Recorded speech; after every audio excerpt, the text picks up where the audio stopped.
A breast cancer survivor and advocate had a sweet victory Friday. She saw the two leading parties adopt her cause as platform planks for the September 24 New Brunswick election. "I'm dancing a happy dance," Kathy Kaufield said, after both the Liberals and Progressive Conservatives pledged Friday to ensure women are given information on their breast density following mammograms. If implemented, New Brunswick would become the first province to routinely provide women that kind of density information. Ms. Kaufield, who said the news makes her proud to live in New Brunswick, added that women need to know that having dense breasts is a greater risk for breast cancer than family history.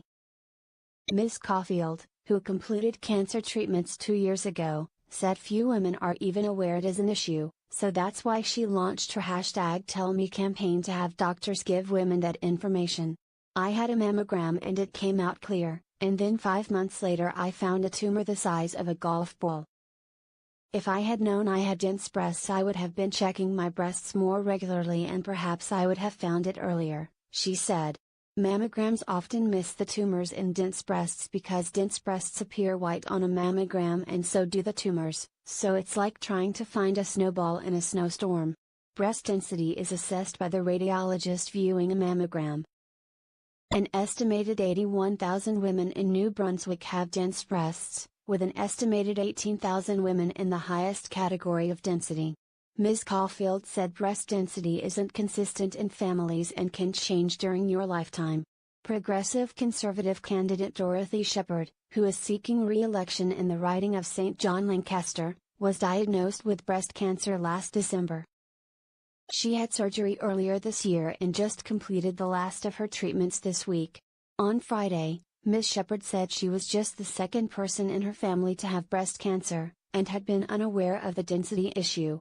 "All of this information is so important for us to help women understand that they can be their own advocates. They can be very proactive in understanding what their health risks are," she said. Tory leader Blaine Higgs pledged to make it mandatory for health professionals to inform women if they have an added risk as a result of breast density. "This is not like it has to be a whole new procedure. It's like making the patients aware that they have an additional risk factor, and then deciding the next step," he said, standing in front of the provincial legislature. Liberal Premier Brian Gallant made a similar announcement while campaigning in Moncton Friday. Information on breast density will be added to medical reports, as well as to the letters mailed to women accompanying their mammogram results. Enclosed information will also explain the implications of breast density, he said. Asked about the coincidence of both leaders making the same commitment on the same day, Mr. Higgs quipped, "Well, he and I don't talk much." Also Friday, Mr. Gallant again pledged to increase the number of health professionals in the province, including 90 net new doctors. The Tories also announced plans for a provincial advisory council on women's health and a $5 million fund for research projects on women's health issues. The provincial election is September 24.